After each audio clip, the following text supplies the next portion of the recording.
Kartı kıyalımda gündüz çağırar. Bal tatlım tatlı kımızday, solgan çerim susun sağınam. Cürsüm dağı alı sarana, ata çırtın gitmey sanaman. Akıl aytı asıl gevaytani, atalardın gevin sağınam. Komur dövü çaylo çaşıltır, komur çeldü salkın asıl çel.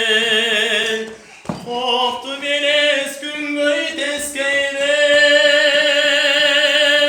koy kaytargan günüm sağınam. Tündü günün tütün bulatı, apam çapkanlandı sağınam. Yürü çılgın aydan, atam çürgün çirdi sağınam. Tündü günün tütün bulatı, apam çapkanlandı sağınam. Yürü çılgın aydan, atam çürgün çerdi sağınam.